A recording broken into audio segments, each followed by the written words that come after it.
We not finished, but we discussed 3 chapters of Madhurya Kadambini. And the first chapter was describing how bhakti begins. And the second chapter was discussing the first 3 stages of bhakti: Shraddha, Sadhu Sangha, and Bhajana Kriya. We heard some details about those 3 stages. Then yesterday, we discussed the 3rd chapter on Anartha Vritti. And I said I would give a little bit of additional time this beginning of this class for Anartha Vritti, since it's such it's so relevant, so important stage for us. It precedes the next stage, the steady stage, nishtha. Maybe I'll just ask important points about Anartha Vritti that you can remember from our discussion yesterday. We'll start with that, I think. What are some of the outstanding or most significant parts of Anartha Vritti that you can recall from our discussion? Yeah.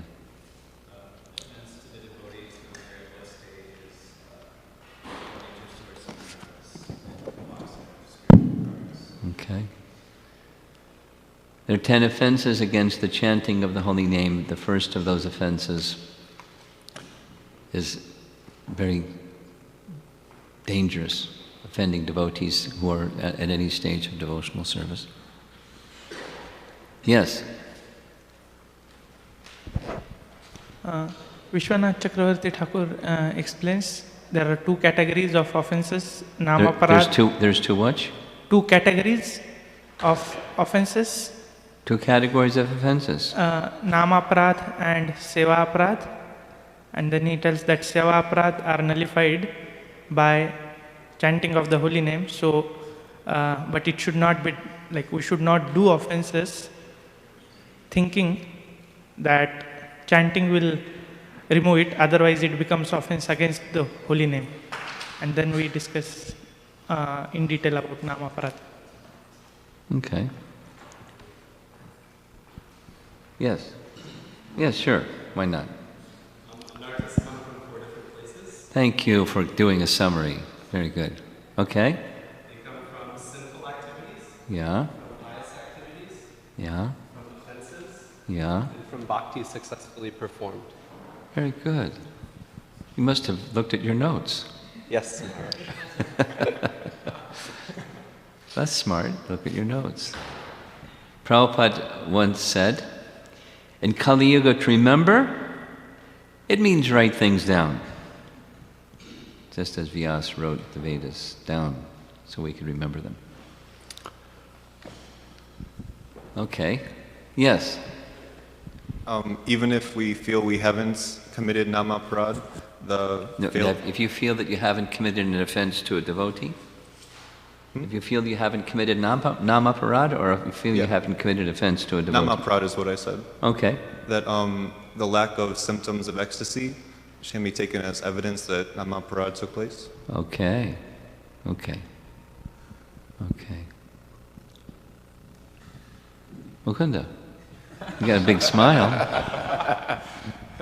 Didn't raise your hand, but you smiled. That was another raise your hand. He was telling me to say something. Oh. That point at the end that a devotee might experience many hardships, but that it can be taken as the mercy of Lord Krishna, because by taking these things away, he's depending more on Krishna. Have you experienced any hardships in your life? A little bit. Yes, Maharaj. Yes, hardships. Okay. Okay. Anything over here? Anything to add? Or they've covered everything that you can recall? Kalyani, anything? Steve got one. Okay. I remember that if we're wondering why all of our sinful tendencies haven't been eradicated, because I've been chanting the holy names every day, and the holy name is so powerful, so I should expect my sinful tendencies to be gone by now. It's because if the holy name is displeased with us because of the offenses we're committing, he can withdraw his... The name is there, but Nama Prabhu was checked out. Okay. Okay. You're newly participating in this discussion, so this is all new stuff. The topic, especially for anyone who's here for the first time. You're also here for the first time. Okay. The title of the book that we're discussing is Madhurya Kadambini. Madhurya has to do with the sweetness, let's say, keep it simple, the sweetness of devotional service. So it's describing stages of devotion from the beginning. This is Rupa Goswami's teaching. Do you know who Rupa Goswami is? You do? Okay, good. Rupa Goswami? Do you know who is Rupa Goswami? No. Do you know who is Lord Chaitanya? Yes. Lord Chaitanya had many wonderful devotees and 6 principal personalities who were requested by him to live in Vrindavan, Krishna's place of appearance and childhood pastimes. And there they wrote literatures based upon the instructions and teachings that Lord Chaitanya gave them. It was a service that he asked them to do. So one of the principal of those 6 was Rupa Goswami. And he wrote especially on the topic of the process, acting in one's relationship with Krishna, or the process of devotional service, or bhakti. That was his topic. Many other things, but that was the primary focus of his writings. Many generations later, 8, 9 generations of teachers later, was another great teacher, Acharya, and he took a little skinny book. He summarized a number of things about the process of bhakti. This is one of those. It's 9 stages. So he even starts before how does bhakti begin? And then the first 3 stages of bhakti, some faith, association based upon faith, Krishna sends, faith, preliminary faith being, I want to know what's real. And there's reality, there's something beyond all this. What's that? That inquisitiveness. Then Krishna sends somebody, a devotee, who's carrying devotion, and they give that devotion, the message of devotion to Krishna's. What's behind all this? It's the means. And then they start doing those things, the activities of devotion, bhajana kriya. So that's the first chapter, second chapter. And then by engaging in activities of devotion, something happens. Things that are unwanted in the heart, they begin to become cleansed. And as they begin to become cleansed, then there are stages of obstacles in things becoming cleansed. And that's what we were discussing. And now what we're going to be discussing, chapter 4, is there's a stage where as things are becoming cleansed, there's the unwanted things of the heart are largely gone. There's still somewhat there, but so strong are the activities of devotion that the impure things can't prevail. Light is strong enough so darkness doesn't enter. That's what we're talking about this evening. So a little review of the previous chapter, this unwanted things being removed.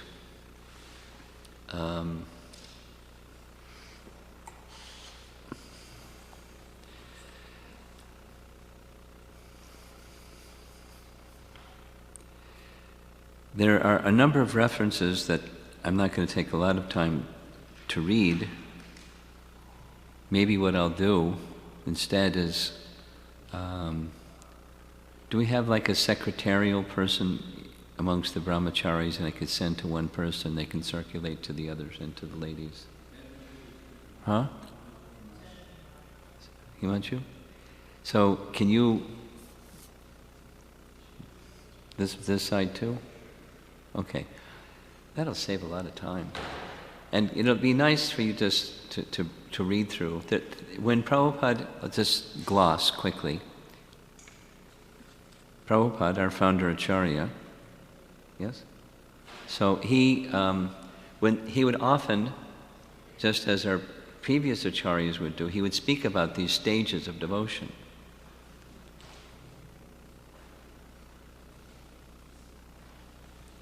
They're listed, the 9 stages, taken directly from a writing of Rupa Goswami. Here's the translation. In the beginning, one must have a preliminary desire for self-realization. That's adau shraddha. Shraddha means faith. This much. There must be a reality beyond the chaos of the world and life today. There must be. I have some faith that there is something. Then there's following stages. So when Prabhupada would describe these stages of devotion, when he would come to anartha nivritti, some of the things that he would say, commonly he would speak about unwanted habits, and he would speak commonly about smoking cigarettes, or things that we really don't require. They're actually not even helpful for us, but some people are attached to them, and becoming unattached to them is desired. And of course there's other things besides smoking cigarettes that are not desirable. So then he would refer to the regulative principles that are unwholesome, and they inhibit the quality of goodness. Or say it the other way, one who is situated in the quality of goodness naturally is free from certain unwanted things. So how to get to that quality of goodness when you're not? That bhakti helps one get there. The converse can be said, that by cultivating goodness it helps you get to the mature stage of bhakti. One helps the other. Like an example from the Bhagavatam. If you have dry wood and you want fire, you need to make the dry wood, if you have wet wood and you want fire, make the wet wood dry wood. And then it will ignite. So you put the wet wood near fire and it becomes dry, and then you put it in the fire and it burns. And if you just take wet wood and put it in a fire, it makes a lot of smoke. May even put out the fire, unless it's a big fire. So the process of bhakti in the beginning is like making wet wood dry. It's helping one come to the stage of goodness, where unwanted things in the heart, and with the unwanted things in the heart, unwanted behaviors, because what's inside comes out, become relieved. So he would speak of this anartha nivritti, eradication of unwanted things. He would equate it with those things that help, so regular principles. Following regular principles in devotional service helps. And he would state the converse. It's not possible of understanding the reality of the self, just like this here, preliminary desire for self-realization, we will not be able to understand the self as the spirit soul. What to speak of then? He explicitly would speak about understanding one's swarup. Swarup means one's spiritual identity. One will not be able to understand that. There's a little morning walk conversation where Prabhupada speaks about that. Let's see if I can find it quickly. No.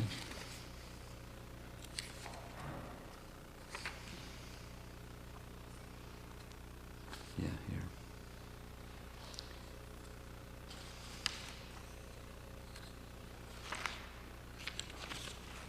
Yeah. Devotee 1 doesn't give his name. Srila Prabhupada, when one returns to his swarup, spiritual form, his natural form, how does, Prabhupada doesn't let him finish the sentence. First of all, anartha nivritti. You are accustomed to so many bad habits. First of all, try to rectify it, then talk of swarup. Where is your swarup? Simply wasting time. A man is diseased, he thinking, when I shall be cured, I shall eat. Go to this hotel, I shall eat like this. First of all, cure. Then talk of eating this and that. Swarup, when you are cured, that is swarup. So long as you are not cured, what is the use of talking swarup? He's hammering. First business is to cure yourself. Anartha nivritti, that is anartha nivritti. Then swarup will come. That is the Babajis in Vrindavan. You have seen? Siddha Pranali, Pradumna, Siddha Pranali, Siddha Deha, Prabhupada. They are smoking and having illicit sex with 12 women, swarup.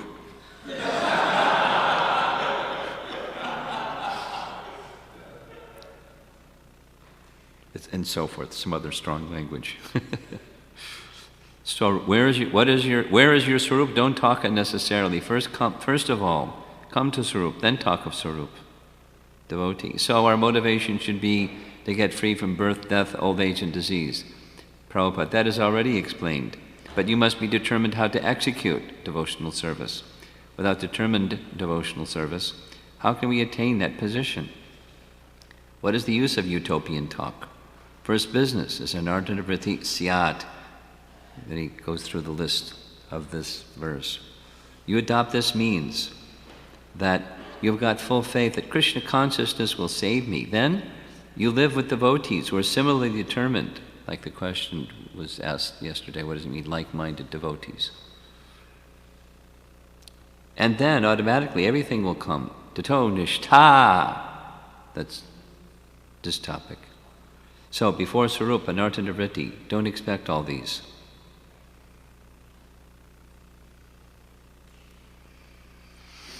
Then there's a nice quote from Canto 2, Chapter 2, Srimad Bhagavatam, where it's describing the process of meditation upon the form of the Lord.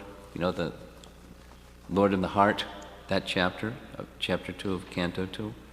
And Prabhupada is, in the purport of one verse, equating meditation upon the feet of the form of the Lord in the heart as the anartha nivritti, that one is the other, they're interchangeable.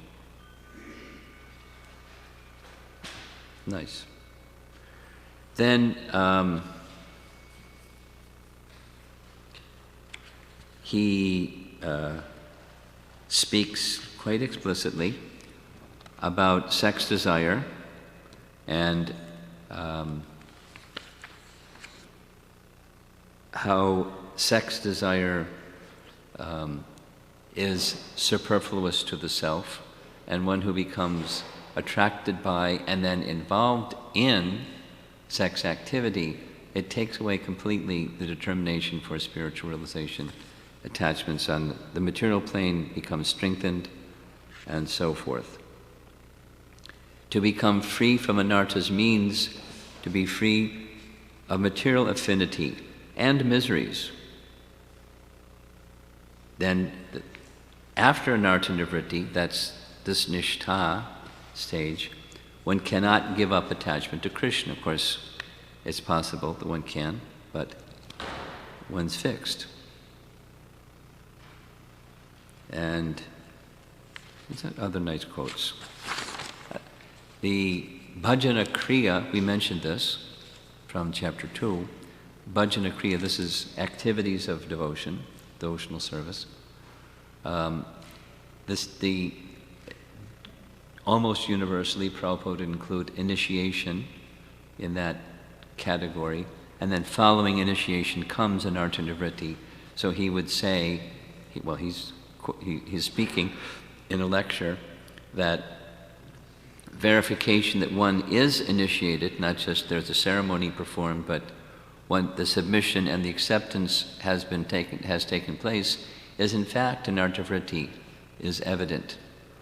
One is not again returning to the material affinity program, but is progressing in the spiritual attachment program, and by that unwanted things on the material contamination side are slackening. And then only after the Anartha-nivritti stage can one aspire to follow in the footsteps of the devotees in Vrindavan.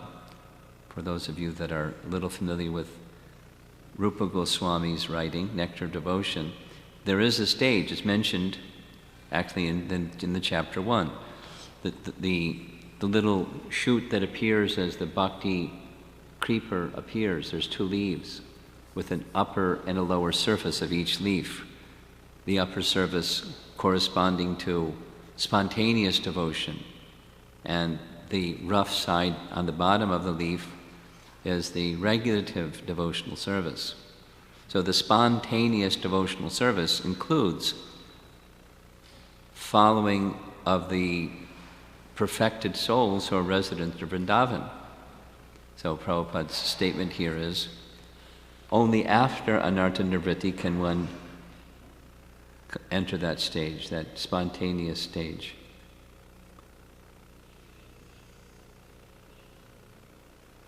One cannot understand Krishna or engage in his loving service unless one is purified of anartha. So it's very, very significant step.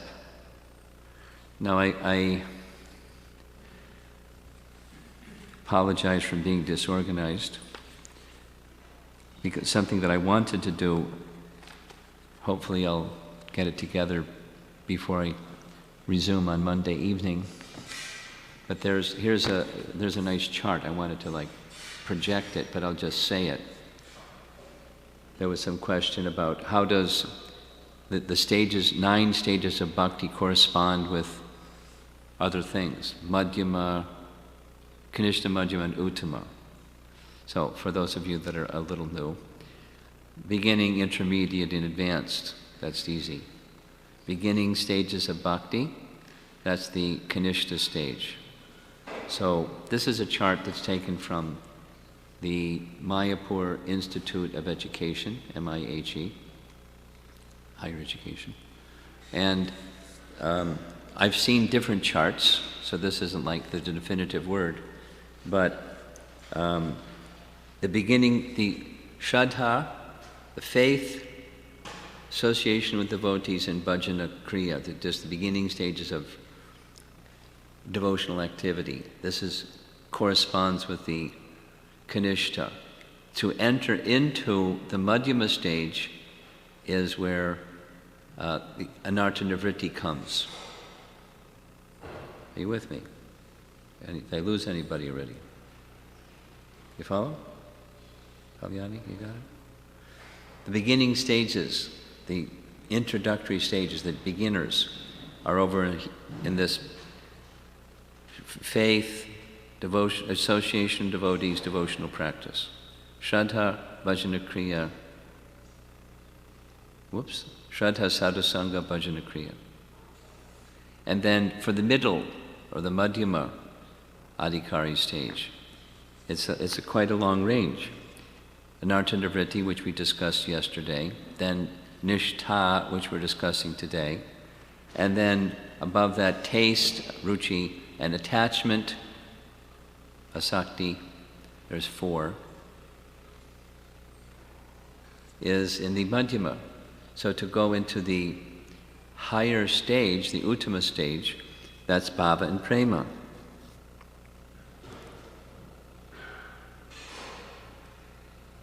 Is it clear or should I do it again? Who wants me to do it again? Okay. For those who are in the beginning stage, kanishta, before reaching the middle stage, madhyama, in the kanishta, the preliminary faith, like this one that's on the screen here, desire for self-realization, association with devotees, and the association of devotees engaging in devotional activity. Kanishtas may commonly be found in that area, those 3. Madhyama is where anarthas are being, now for us anarthas are being eradicated even before someone is doing sadhana. Just take prasadam, or pass by the kirtan party and hear the holy name, or maybe even sit down and chant a little bit with the Harinam party and take a book. So it's not rigid, not buckets like I was saying the other day. But when anartha nivritti is taking place, and then following that steadiness and following that taste and attachment, that's the range of madhyama, generally speaking. And then one may move into the topmost stage, or uttama stage, in the bhava and prema stages of the 9 stages of bhakti. Okay? This chart shows something over here on this side, which is, some of you may be familiar from the Bhagavad Gita, of the explanation is found in Taittiriya Upanishad of the different Anamoya, Gyanamoya, Anamoya, Pranamoya, Gyanamoya, Vijnanamoya, Anandamoya, from Bhagavad Gita. What verse is that? 13? No, what's... Huh? Chapter 13, text 7 or something like... No, it's toward the end. Anyway, there's stages of consciousness, like a child, an infant is oral fixation. Everything goes in the mouth. Anamoya, everything is food. And then making a distinction between animate and inanimate things, and then, successively stages of consciousness. So, I don't know if it's so important, but this nice little chart, until one comes to the stage of bhakti, the anamoya and pranamoya stages are prevalent even for one who has no bhakti. And the Gyanamoya is the beginning stage of bhakti. Vijnanamoya is equating to... One more time, go ahead. Okay, good.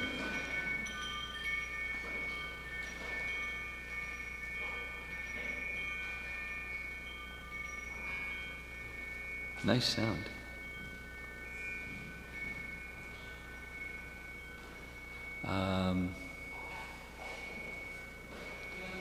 Yeah, Gyanamoya, Vijnanamoya corresponds with that middle stage, and Anandamoya with the upper 2 stages, Bhava and Prema. Again, this is MIHE, and they're corresponding or correlation of different stages of bhakti and different stages of consciousness from the Taittiriya Upanishad and Nectar of Devotion. Okay, so let's go on to chapter 4. So where we are in chapter 4, this is Huh? Yeah, but let me do something before you ask your question. By the execution of devotional service under the guidance of the spiritual master, one becomes free of all material attachment. That's the chapter 3, that's Anartha-nivritti.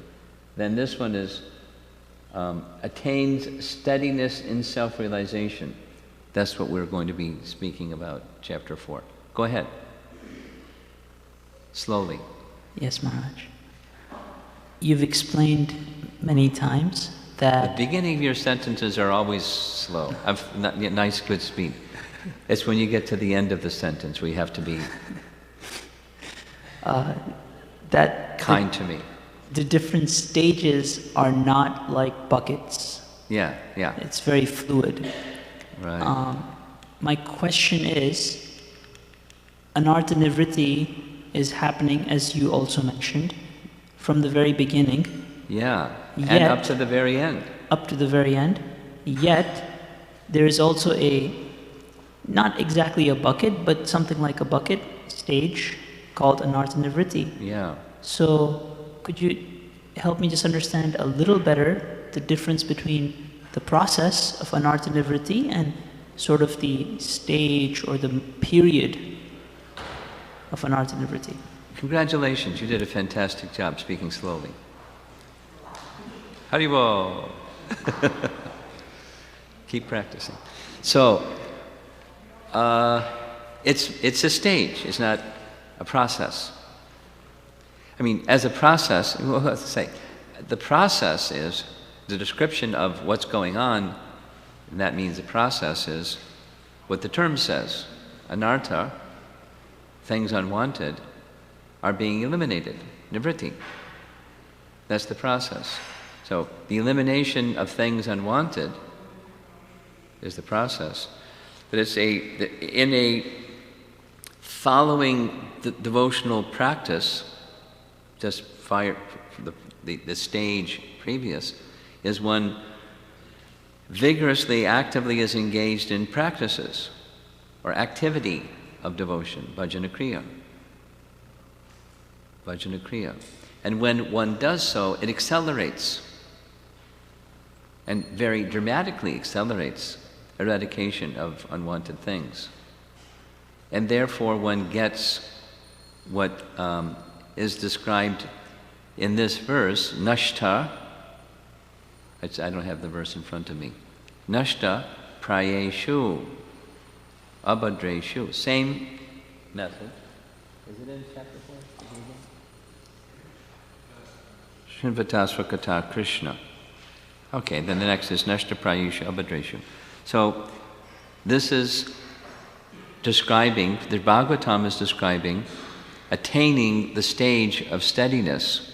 So how does one come to the steadiness stage? By, verse number 17. Srinvatasvakata Krishna Punya Shravana Kirtana Ridyantagsto Yabhadrani Vidunoti Saritatam. By hearing and chanting, bhajana kriya. Then that's where Anartha-nivritti is taking place, by those bhajana kriya, those activities of hearing and chanting.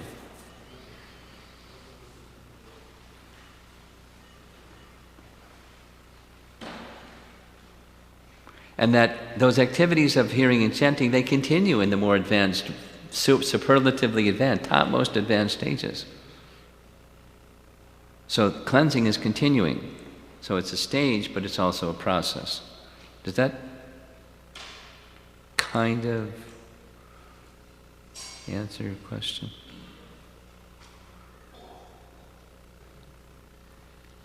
Supposing he did not mention Anartha-nivritti. Oh, come on, give me a break. Supposing supposing he just listed bhajan kriya and then nishta, because it seems like intense bhajan kriya is what leads to nishta. Well, if we're taking nominations for Acharya, we'll see how many votes you get. I'm just curious what that adds. Why does Rupa Goswami put, let's do it in reverse. Why does Rupa Goswami put Nartya after Bhajana Kriya? Because, as already stated, when you engage in devotional activities, according to Srimad Bhagavatam, it accelerates eradication of anarthas, and so it comes after. It may happen before, just by the association of a devotee. So they're just carrying devotion. And they've got a picture of Krishna by their computer. And they're, praying to Krishna, they're, whatever it is. So the persons around that workplace, they may get benefit just because there's a devotee next to them or near them. He's meditating prior to Bhajana Kriya. Deliberately taking up practices. Jai Jagannath is going to help me. My wheels are spinning because you've still got that thing on your forehead that says, I'm not sure he's got it. As a process, like what I'm understanding, as a process, anartha and nivritti is going on from the very outset. Yeah, from the outset. But as a stage, like the anartha nivritti stage, it seems to be referring to a huge bulk being destroyed by which you're able to attain nishta. Yeah, so you're just saying the same thing I said in different language, but he's saying, well, then just leave it out. Let's just make 8 stages of bhakti. Since it's so expansive.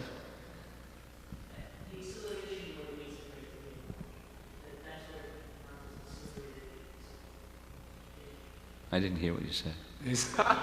The word acceleration makes it clear. When you use the word acceleration, it made it clear. Okay. Are we ready for chapter 4? Okay. Chapter 4. So, those of you that have the book, you can look on the first page of chapter 4, where it has these 2 verses, and I just recited them, but the first, that's text 17 of chapter 2, speaks of Bhajana Kriya. And from Bhajana Kriya, that's activities of devotion, hearing and chanting, something happens. The abhadras, the inauspicious things within the heart, become cleansed. That's the anartha nivritti. That's text 17. And then text 18 speaks of nashta prayeshu abhadreshu. Nashta prayeshu abhadreshu. Where prayeshu, it's a nice word, it means almost complete. So you notice in these charts that Vishwanath Chakravarti Thakur has kindly provided, almost, and then complete, and then absolute, like stages of eradication of anarthas. So this verse, text 18, some people like to ask the question, or it's a common question, how come almost? Why not completely? And the answer is, it's a stage. So we could skip almost and just go on to the next one, but it's a stage. Almost to nil. And the significance is in that this stage that we're speaking about, the nishtha stage, it's where bhakti is so strong that the residual unwanted things of the heart are overpowered by devotion. There's some residual, but bhakti is so strong, it's fixed, it's steady.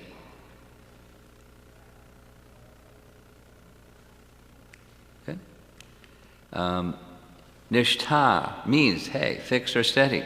Nishchalyam means, it's a similar word to nishtha. Nishchalyam means non-movement or steady. Chala and achala. Moving, moving and non-moving. The living entities have these 2 kinds. Plants don't have legs, so they're non-moving. And then those that have legs, 4 legs, 2 legs, 100 legs. They have legs, so they're moving. So the moving, and so Naishchalyam means no movement. And that has to do with, the anarthas have been nearly eradicated, and so they're not impelling one into impure activity. Purification is not complete, but sufficient. Then the converse is, as long as anarthas are present substantially, then one isn't steady. The nishtha stage hasn't been reached yet.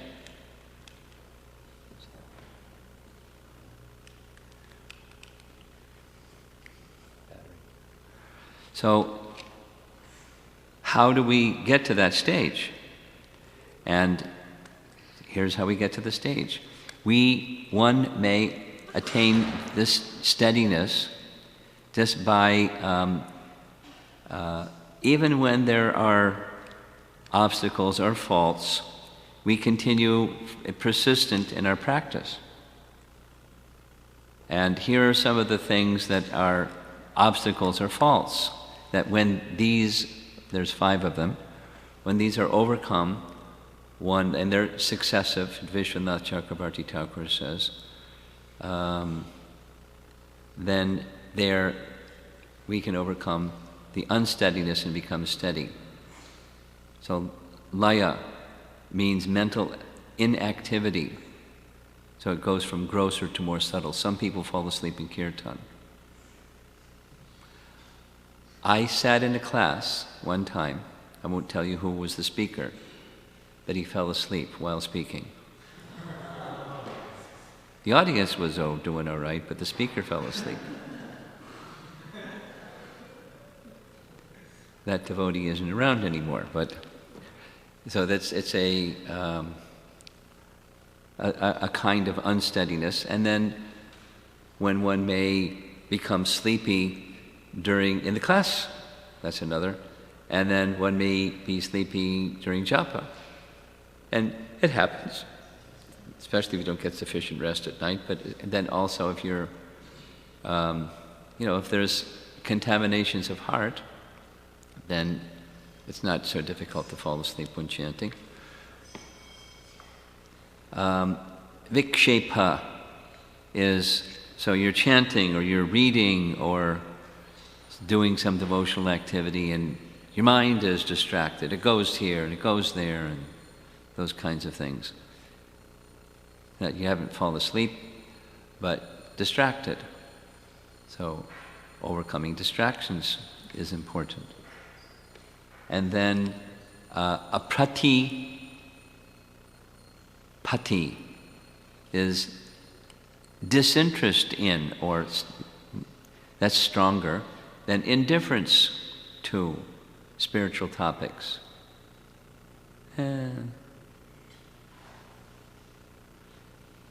So overcoming that is when there is opportunity for spiritual topics, one's interest is aroused.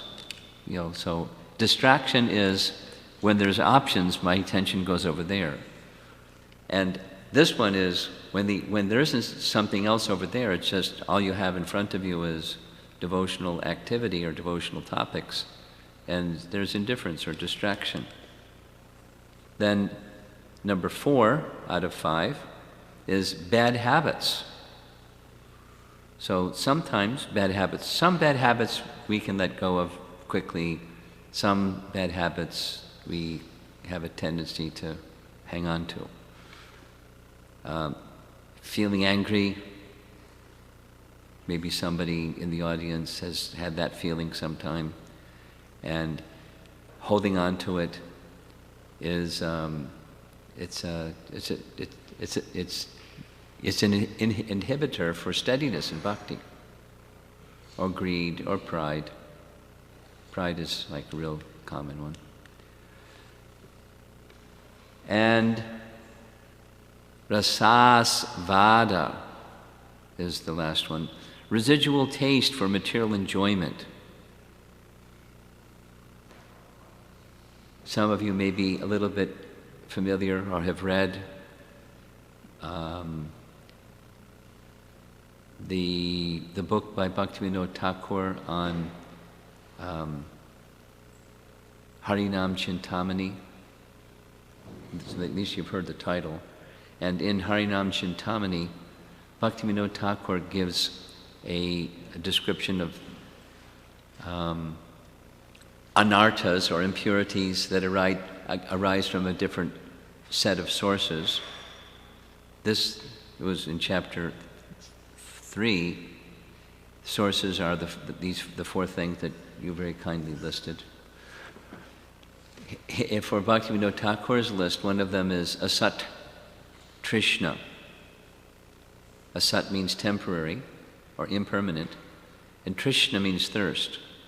So thirst for the impermanent is a type of anartha, or it's the source of anarthas in the heart. So it's same as this. Residual taste for material enjoyment which distracts the mind from absorption in kirtan. And, you can think of examples.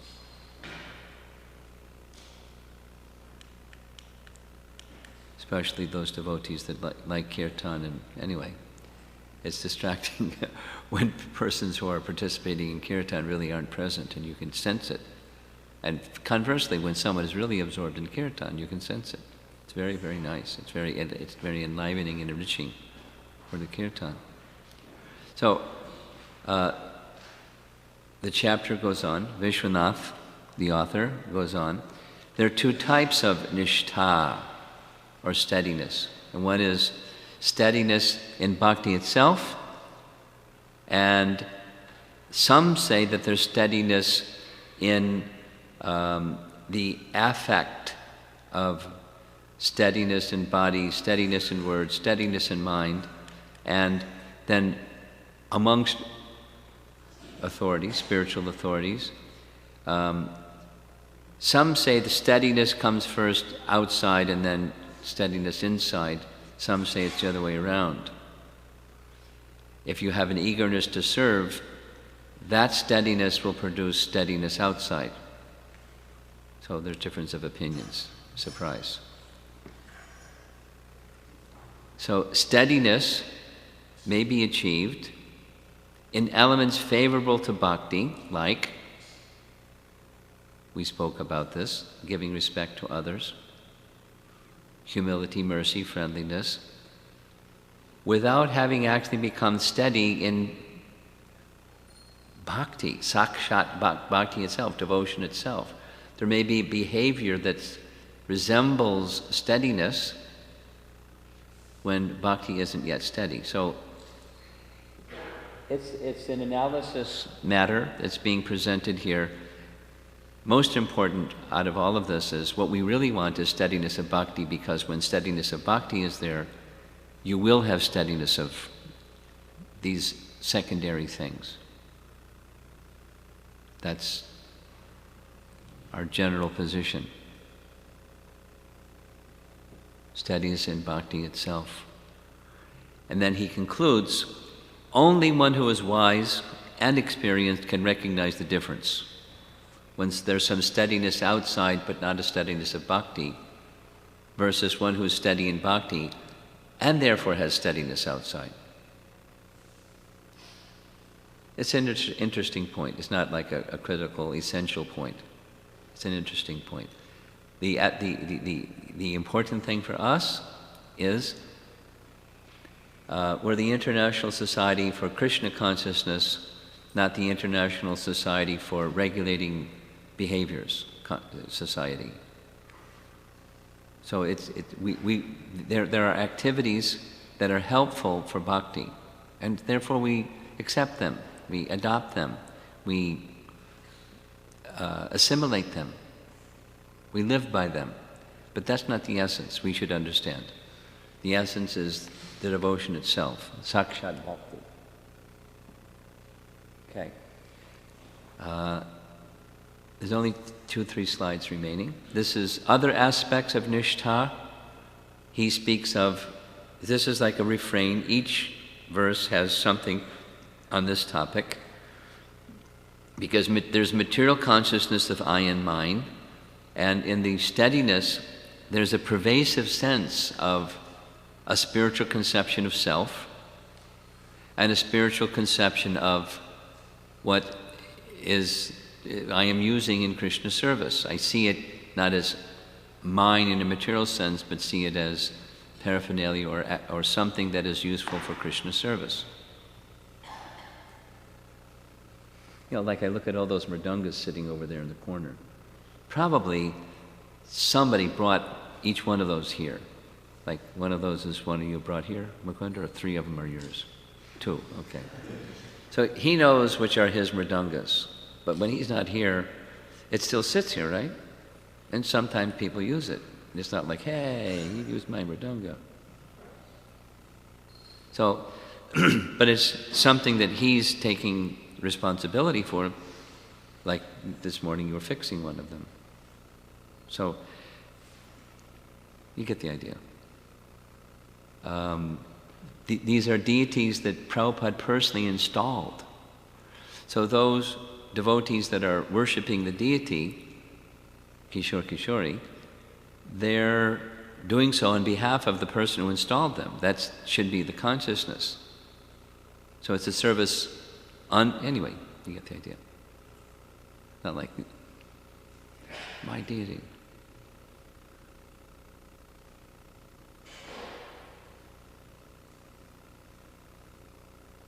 I remember when I first moved into a temple, just very similar to what Himanshu did. He had a car, so I had a car. And in those days, because in fact, I drove all the way from my university to the Boston Temple.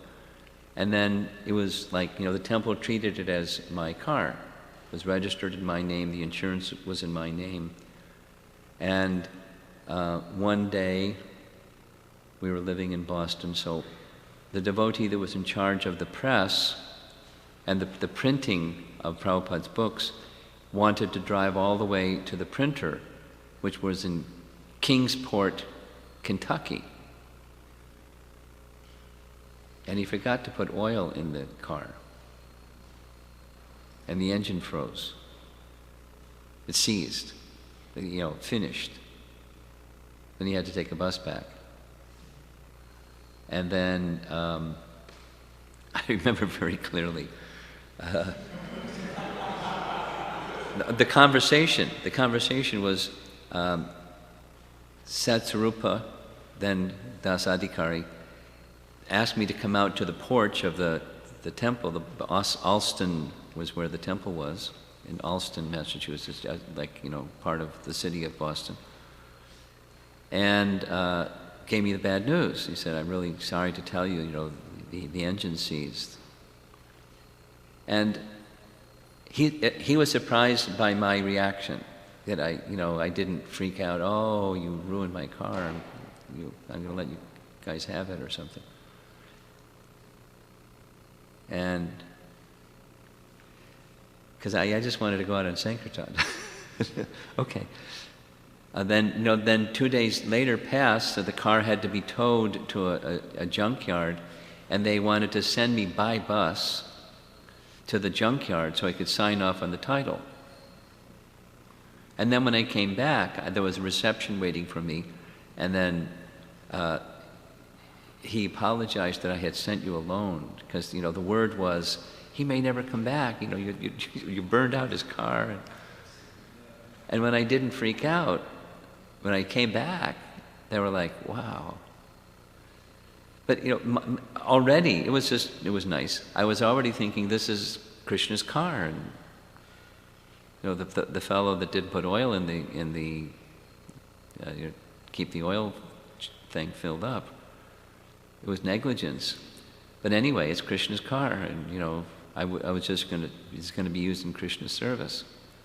Anyway, there was a degree of detachment because I was thinking of it as it belongs to Krishna. And then the opposite is there. If you think something belongs to you, this is I and mine,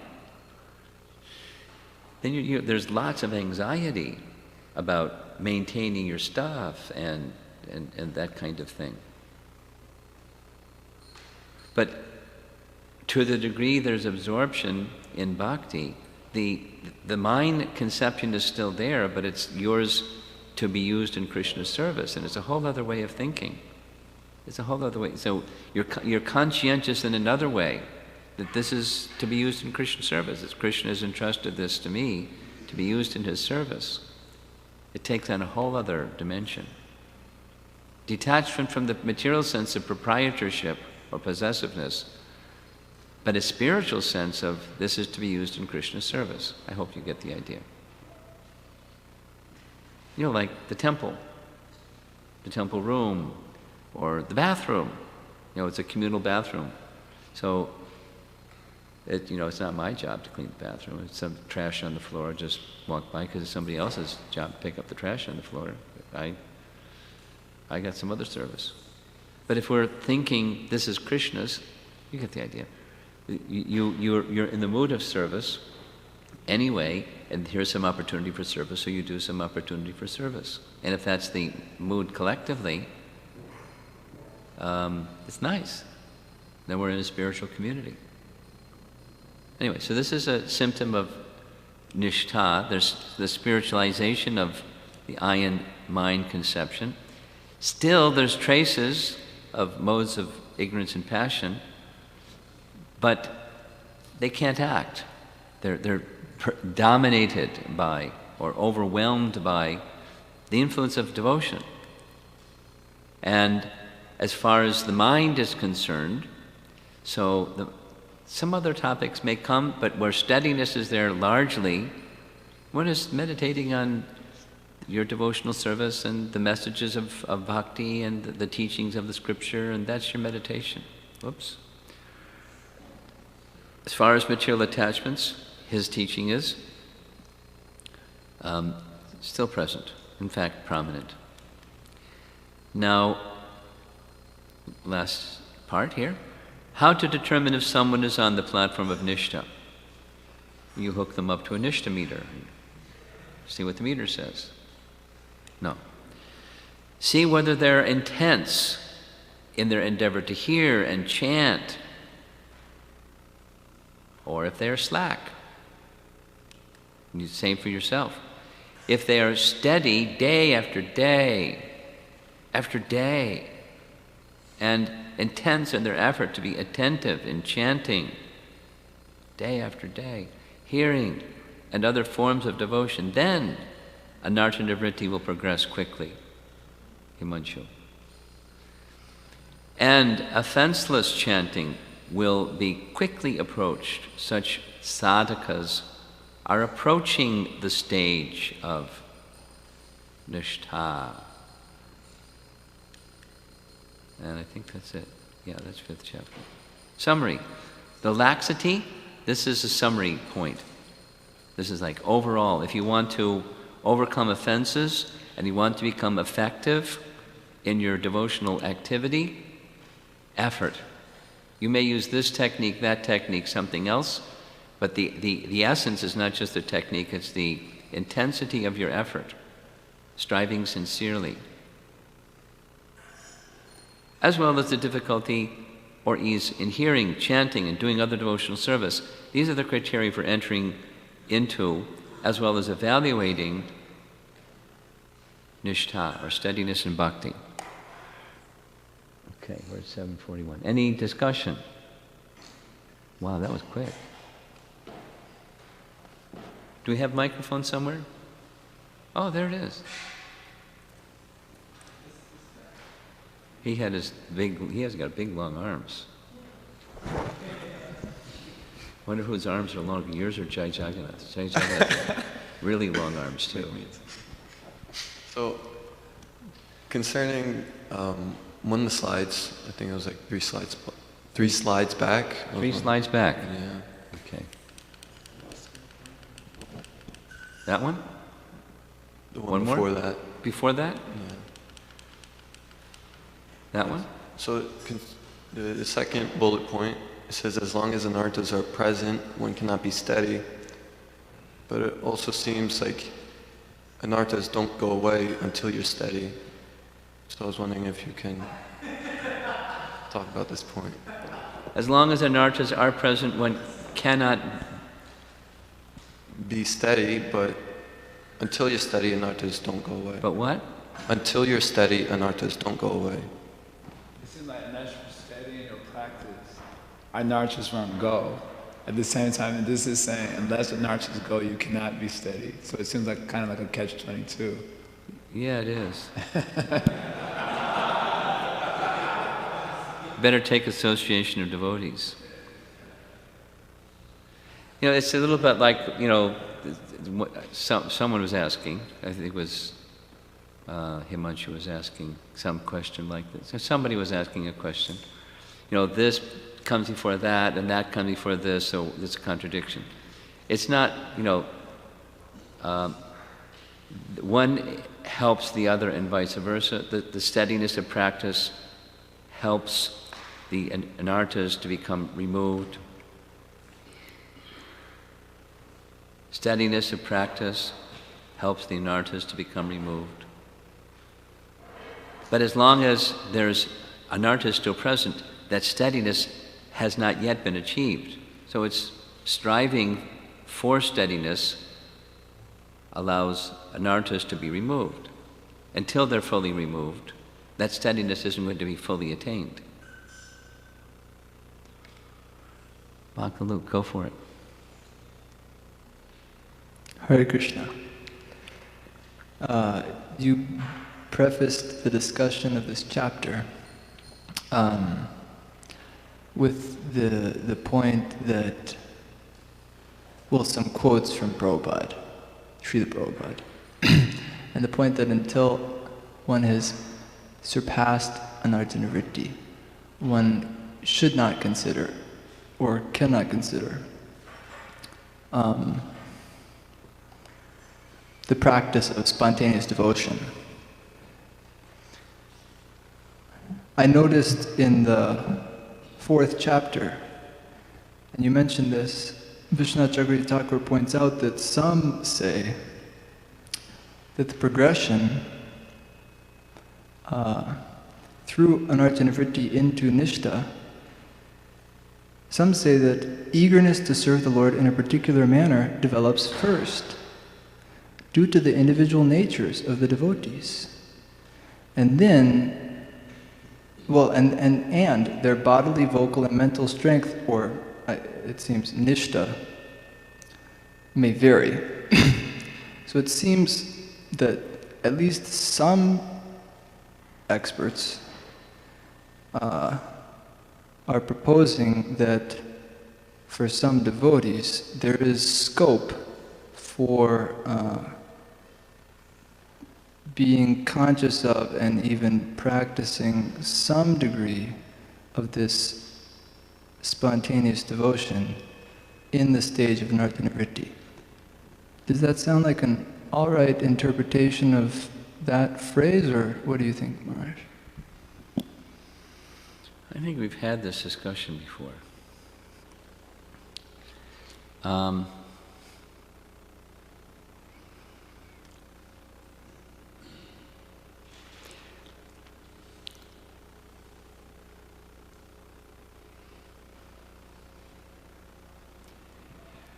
Going back to an earlier chapter, this is a nice point and an important point. Going back to an earlier chapter, there was some discussion about two types of bhakti, spontaneous and regulative, and the regulative are those who are impelled to serve Krishna, stemming from or resulting from association with saintly people and the strong messages of those saintly people, and now they're ready and, you know, impelled by that association and those nice instructions to serve Krishna. And some are spontaneously interested in serving Krishna, even before, you know, cultivation of Raganuga Bhakti, just spontaneously like to serve Krishna. Jiva Goswami speaks like that also in one very wonderful purport, where he says that the desire to serve even when there may not yet be sadhana, but the desire to serve is it's at the brink of bhakti itself, even before there's sadhana. It's like somebody they may like to take prasadam, and they may also like to serve prasadam and clean up after prasadam. They just like coming doing that, or they just like serve, or somebody comes and they like to go in the pot room and clean the pots. They like to do some service. That kind of inclination is not yet, following a particular resident of Vrindavan type of cultivation, but just they like to serve. But they like to serve. It's a spontaneous attraction for the mood of service. They like that. That there's happiness for them in that. So it depends, Bhakti-Luke, on the person, and is there scope, your question specifically is there scope for someone to, in the stage of anartha nivritti, be cultivating the spontaneous kind of devotional service? That's your question, isn't it? Did I understand your question correctly? Is there scope for that? Is there, according to some authorities, is there support and scope for that? Is that your question? Yeah. With regards to a specific mood of service. Well, it depends on what that specific mood of service might be. In other words, Mukunda liked kirtan. By mood, sorry. Okay. By mood, I'm referring to one of the 5 rasas. Yeah, okay, just like seeking clarification. Yeah.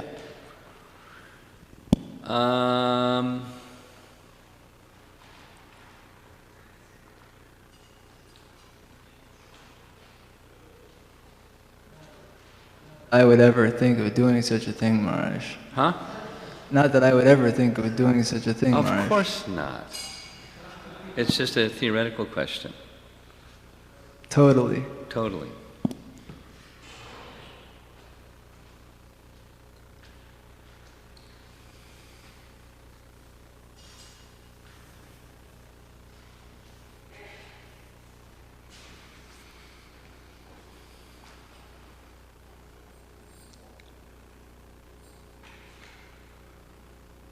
I'm not sure, to be honest.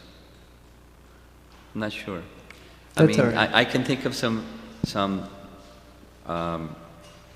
argument to say yes. I can think of some more arguments to say no. So if I could think of some argument to say yes, then there's some scope. But as an exception, not the rule, but some exception. Especially based on what you just read. Then, on the other side, specifically, a strong preponderance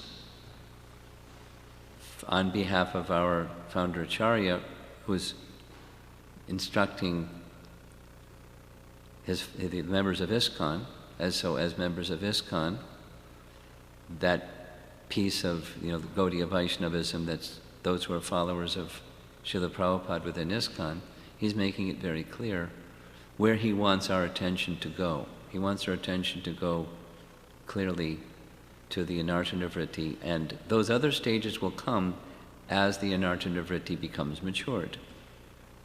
So that would be, a preferred response. Even having said that, is there scope for someone who isn't yet at that, nishtha stage, fully matured, nashta prayeshu abhadreshu stage? Is there scope? Well, that's not what our founder Acharya is advising us, but is there scope? That wasn't the question. Is there scope? Maybe.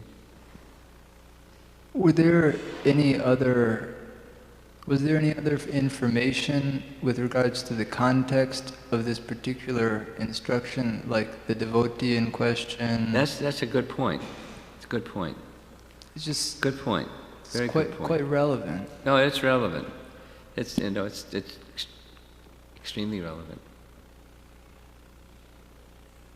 I'd rather have this discussion offline, and I've had a somewhat similar discussion with Jai Jagannath on occasion, and with references to Narada Bhakti Sutra and purports there that speak about this topic, and the scriptural references, and then there's other scriptural references, and I'm very satisfied with your answer. Thank you. Jai Jagannath wants to jump in. Oh, thank you. I think it's in the next slide. You mentioned this on my point, but I was, because we live in a community, and oftentimes the qualities which are favorable to bhakti, such as humility and so on, those are easily appreciated by other persons in the community because they may be pertaining to them. You are humble with them, you're grateful to them, and so on. Whereas being steady in bhakti pertains exclusively to Krishna, and oftentimes may not always be appreciated in the community because it doesn't pertain to them. I mean, we're conditioned souls, false egos, and all that. Yeah. So, although it's not a major point, it seems that it is important for us to understand this particular element because we live in a community and we tend to measure one another on the strength of those secondary qualities. Yes. And then judge a person's devotion based on that. Yes. Because I've heard many statements amongst our community, not here, just community means ISKCON in general, all over the world. What is the use of your kirtan if you're not humble? What is the use of your shravanam if you're not grateful? Some statements like that. And so, which may not be exactly accurate as we're hearing from Sri Vishwanath here. So I was kind of just opening a conversation for that, because we do live in a community and we do size each other on these secondary qualities and then judge a person's devotion based on that. Well, you've heard me speak again and again and again and again and again and again and again on we're not the International Society for Behavior Modification Incorporated. We're the International Society for Krishna Consciousness, and that's the real measure. And the persons that want to measure it by some other way, that's going to go on. It's going to go on.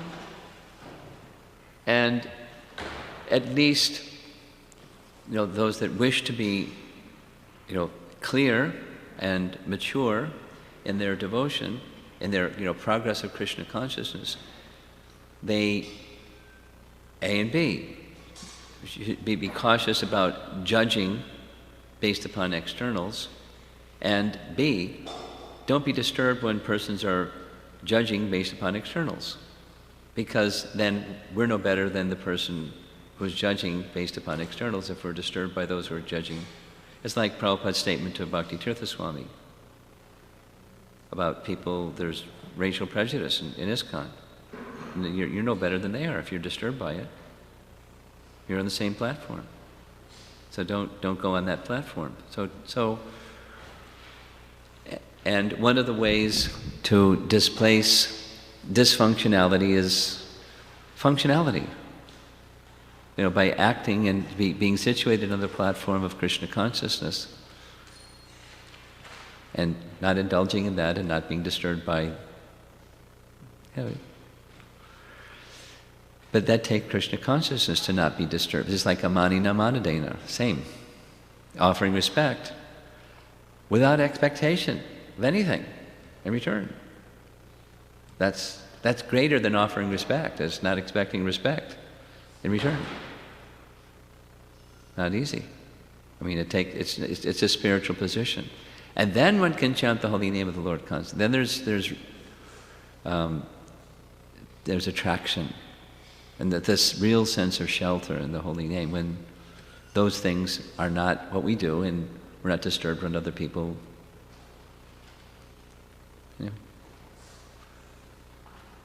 Mukunda. Questions, and I also have two one online question. questions plus yours. Okay. Yeah. One is from Advaita Charan Prabhu. He says, Hare Krishna, relating to the question by Luke Prabhu, Artha Pravriti is as important, if not more at some stages, as Anartha Nivriti. Which is more important? Artha Pravriti. Artha Pravriti. Okay. Okay. How much emphasis should be put on either? Do you understand the question? He's taking a term from Chaitanya Shishramrita, Artha Pravriti, which generally refers to the stages after Anartha-Nivriti. So the statement was Artha Pravriti. It's just as important, if not more important, than Anartha-Nivriti. I think he's quoting something. And so then he said, how much emphasis should we put on either Anartha-Nivriti or Artha Pravriti? Well,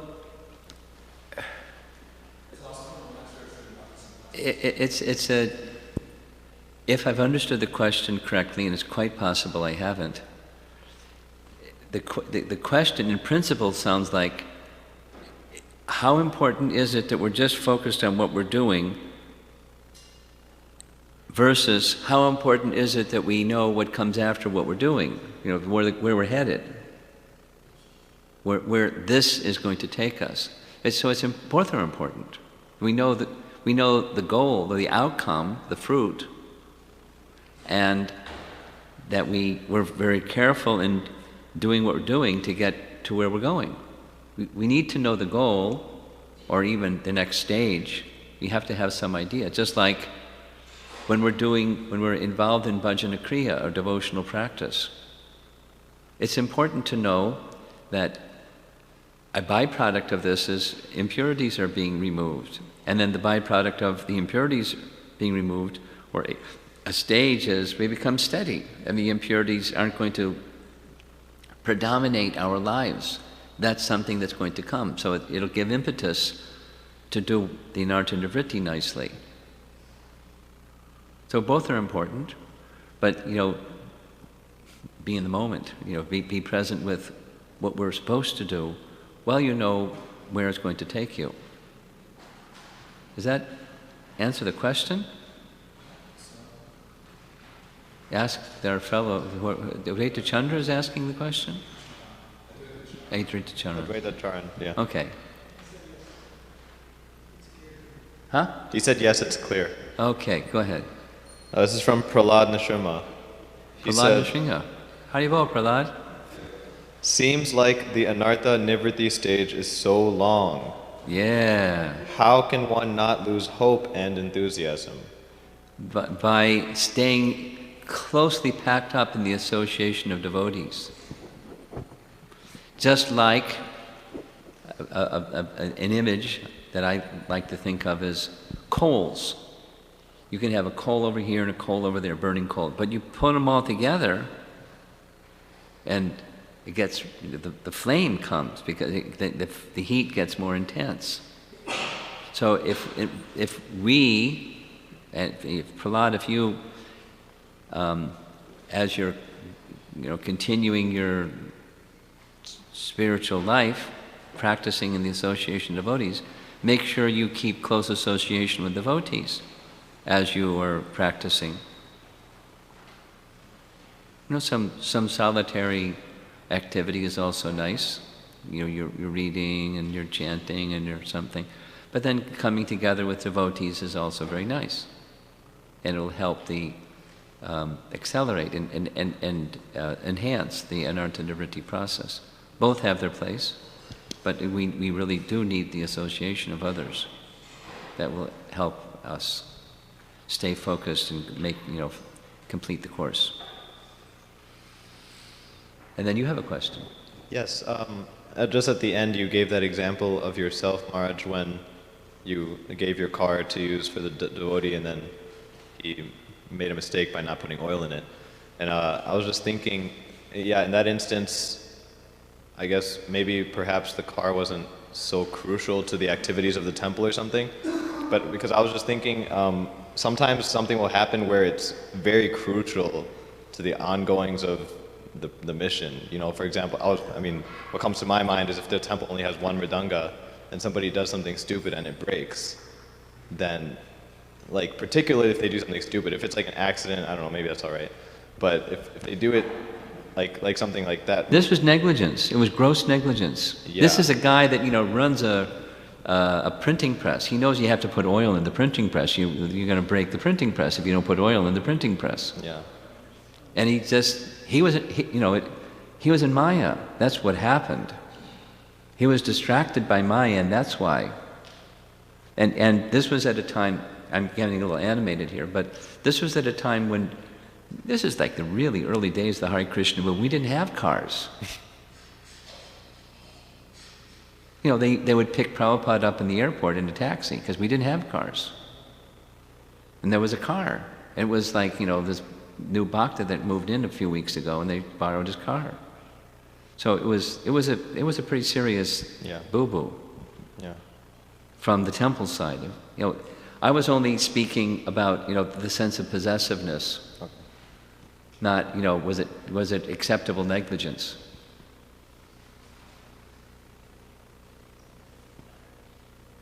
Yeah, I just wanted to clarify that there's still situations where it's right to, you know, strongly reprimand. Sure. Oh yeah. Well, the president did it. Yeah. And so did his wife at the time. She was, yeah.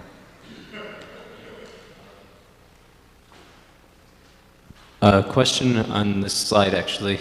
This one? Yes, following up to Jai Jagannath Prabhu's questioning.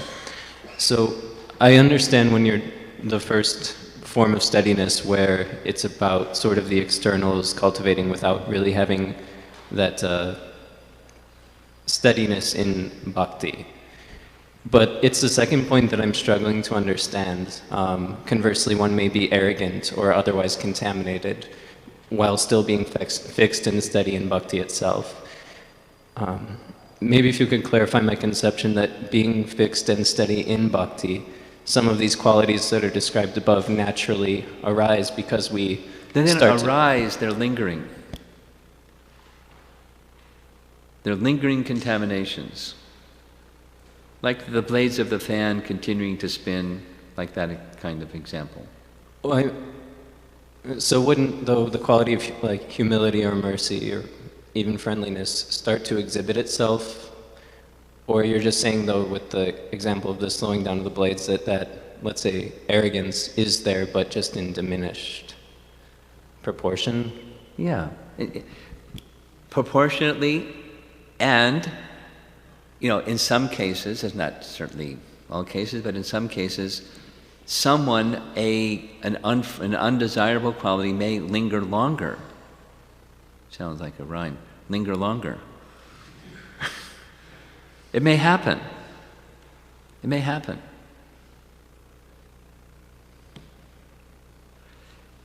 However, you know, because you're using the word proportionally. However, so that's some indication to the person where some undesirable quality may be lingering longer than they would want it to, or it's happening with everybody else or something like that.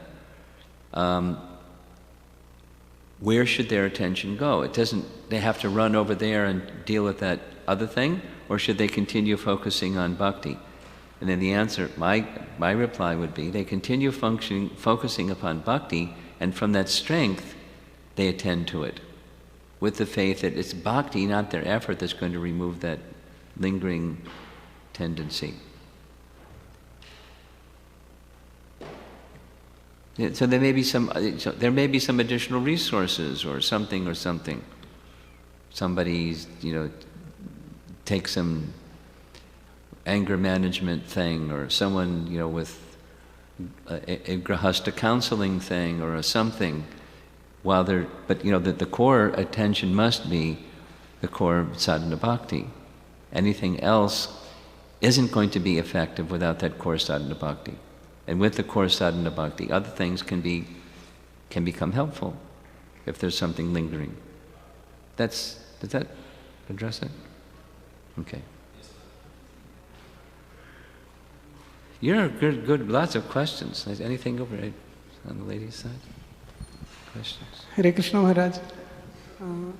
In chapter 2, Chapter 2. there was a mention about spiritualization of I Mention and about mind. what? Spiritualization of Spiritualization of I and mind. Where the bhajana kriya had two types, steady and unsteady. So, does it mean that we have some theoretical knowledge of Yeah, something like in that. that, and here it will be more realized knowledge in Something Nishtha? like that. Okay, thank you. So, there's theoretical and there's practical. So I can understand theoretically something in the beginning, but it may not be so fixed and, so permanent. Yeah? And then intermittent and off and on. Okay? Anything over here?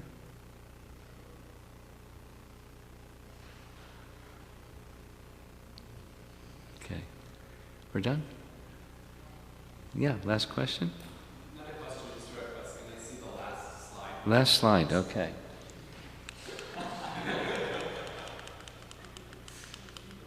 Somewhere, that one here? Yes. You like that one? This is one of my favorite messages of the whole book. You just want to write it down? Okay. Yes.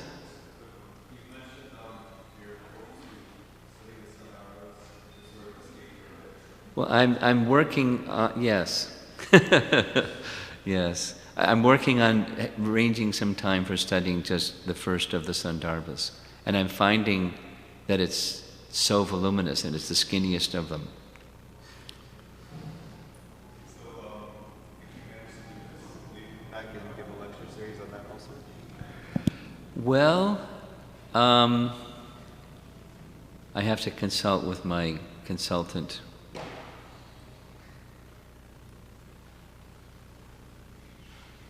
Where is he? Huh? No. Anyway, on the thing, I'm thinking, schedule-wise, to spend a substantial time in December, because normally I do something else in December, but I was thinking of spending substantial time. And what topic? I hadn't even thought about it, but prior to being here, Thanksgiving weekend, I will be speaking from Tattva Sandarbha, unless, the sky falls on my head or something. That's my plan. So I could just do a part, rerun over here, or something else. What would you like me to do?